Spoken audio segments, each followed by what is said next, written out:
এই রমজানের শুরুতেই ইমাম মাহদির আগমনের নতুন একটি আলামত কিন্তু প্রকাশ পেয়েছে, যা অনেকে উপলব্ধি করতে পেরেছেন, অনেকেই পারেননি। আমি আপনাদেরকে কয়েকটি হাদিস থেকে রেফারেন্স দিচ্ছি ইনশাআল্লাহ, যা শোনার পরে আপনিও আমার সাথে একমত হবেন যে ইমাম মাহদির আগমন অতি নিকটে চলে এসেছে।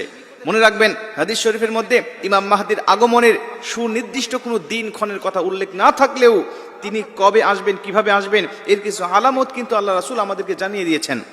আমি আপনাদেরকে কয়েকটি হাদিস বলছি, এই হাদিসগুলো একটু মনোযোগ দিয়ে শোনেন, তাহলে আপনারা বুঝতে পারবেন ইনশাআল্লাহ। আল্লাহ রাসূল সাল্লাল্লাহু আলাইহি ওয়াসাল্লাম বলেন, ইমাম মাহদী আগমনের পূর্বে প্রচুর পরিমাণ ভূমিকম্প হবে, পৃথিবীতে প্রচুর পরিমাণ ভূমিকম্প হবে, যা আমরা এবছর দেখতে পেয়েছি তুরস্কে, এরপরে বিভিন্ন জায়গায়, বাংলাদেশে, সিলেটে, আপনার ইন্দোনেশিয়ায়, বিভিন্ন জায়গায় ভূমিকম্পের কারণে লক্ষ লক্ষ মানুষ কিন্তু দুনিয়া থেকে বিদায় নিয়ে চলে গিয়েছে। হতে পারে এটাও একটি ইমাম মাহদীর আগমনের আলামত, সেই ভূমিকম্প।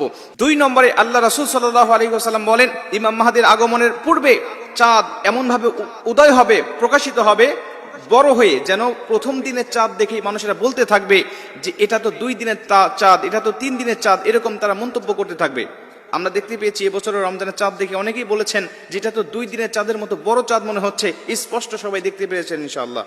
প্রিয় ভাইরা আমার, হতে পারে এটাও ইমাম মাহদীর আগমনের একটি আলামত, তবে আমি সুনির্দিষ্ট করে বলতে পারতেছি না যে এই বছর ইমাম মাহদীর আগমন হতে পারে, এটা কোনো মানুষের পক্ষে বলা সম্ভব নয়, কারণ একমাত্র আল্লাহ পাক জানেন। 3 নম্বর যে হাদিসটা, আল্লাহ রাসূল সাল্লাল্লাহু আলাইহি ওয়াসাল্লাম বলেন, রমজানের শুরুতে একটি তারকা, জুলফি তারকা উদয় হবে, জুলফি বিশিষ্ট তারকা উদয় হবে আকাশে, যা আমরা এবছর আমরা অনেকেই দেখতে পারলাম যে রমজানের 2 দিনের দিন শুক্রবারে দেখতে পারলাম যে আমরা একটি তারকা চাঁদের নিচে উদয় হয়েছে। অনেকেই বলছেন এটাই জুলফি তারকা, অনেকেই বলছেন না এটা শুক্র গ্রহ, তবে হতে পারে এটা জুলফি তারকা, হতে পারে এটা শুক্র গ্রহ। যদি হয়ে যায় তাহলে আমরা মনে করে নেই যে ইমাম মাহদীর আগমন খুব নিকটে চলে এসেছে। অতএব আমাদেরকে এখনই পরিবর্তন হতে হবে, আমাদের আমলটাকে পরিবর্তন করতে হবে, আমাদের শিরিক বিদআত পাপ থেকে আমাদেরকে অবশ্যই ফিরে থাকতে হবে, আমাদেরকে আল্লাহর প্রতি রজ্জু হতে হবে। 4 নম্বর যে হাদিসটা, আল্লাহ রাসূল সাল্লাল্লাহু আলাইহি ওয়াসাল্লাম বলেন, ওই বছরের রমজানটার শুরু হবে শুক্রবার দিয়ে এবং মধ্যবর্তী রমজানটা হবে শুক্রবার। আমরা দেখতে পেরেছি এবছরের রমজান শুক্রবার দিয়েই শুরু হয়েছে। ভারত, পাকিস্তান, বাংলাদেশ বিভিন্ন জায়গায় শুক্রবার দিয়ে শুরু হয়েছে। অনেকে বলতে পারেন হুজুর এমনও তো দেশ রয়েছে যে দেশে শুরু হয়েছে বৃহস্পতিবার দিয়ে। আল্লাহ রাসূল এর এই হাদিস অনুযায়ী আমরা বুঝতে পেরেছি যে রমজান মাস শুরু হবে শুক্রবার দিয়ে, কিন্তু গোটা পৃথিবীতে একই দিন রমজান শুরু হয় এটা তো সম্ভব নয়। হতে পারে আল্লাহ রাসূল কোনো দেশকে টার্গেট করে বলেছেন, অথবা আরবি ক্যালেন্ডারকে টার্গেট করে তিনি বলেছেন। তবে আল্লাহ পাকই ভালো জানেন যে ইমাম মাহদীর আগমনটা কবে হবে। রাসূল সাল্লাল্লাহু আলাইহি ওয়াসাল্লাম আরেকটি হাদিসের মধ্যে বলেছেন, ইবনে মাজাহ শরীফের হাদিস, আল্লাহ রাসূল সাল্লাল্লাহু আলাইহি ওয়াসাল্লাম বলেন যে ইমাম মাহদীর আগমনের পূর্বে কাবার ধনভাণ্ডার নিয়ে 3 রাজপুত্রের মধ্যে তুমুল ঝগড়া হবে, দ্বন্দ্ব হবে, এবং তাদের মধ্যে তুমুল পরিমাণ তাদের মধ্যে যুদ্ধ শুরু হবে, এবং এই কাবার ধনভাণ্ডার 3 জনের একজনও হস্তগত করতে পারবে না। তখন পূর্ব দিক থেকে খোরাসান তথা বর্তমান আফগানিস্তান থেকে এক দল কালো পতাকাবাহী দল আগমন করবে, আর তাদের মধ্যে থাকে ইমাম মাহদী, হেদায়েতপ্রাপ্ত নেতা।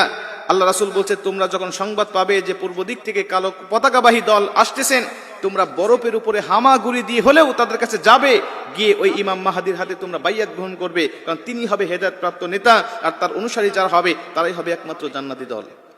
আমরা দেখতে পেরেছি বর্তমান কাবার 3 জন রাজপুত্রের মধ্যে তুমুল ঝগড়া, তুমুল দ্বন্দ্ব শুরু হয়েছে। 1 নম্বর হলো মুকরিম বিন আব্দুল আজিজ, 2 নম্বর হলো মোহাম্মদ বিন নাইফ, 3 নম্বর হলো মোহাম্মদ বিন সালমান। এদের মধ্যে কিন্তু ঝগড়া, তুমুল লড়াই শুরু হয়েছে। প্রিয় ভাইরা আমার, হতে পারে তাদের আল্লাহ রাসূল তাদেরকে নিয়েই হয়তো বা টার্গেট করে কথাটা বলেছিলেন।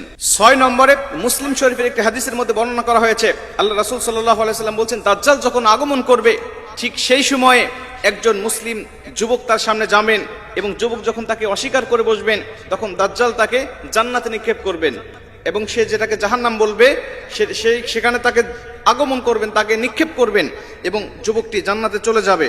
আল্লাহ রাসূল সাল্লাল্লাহু আলাইহি ওয়াসাল্লাম বলছেন, তৎকালীন সময়ের সবচাইতে বড় যুবক হলো, ইমানদার যুবক হলেন তিনি।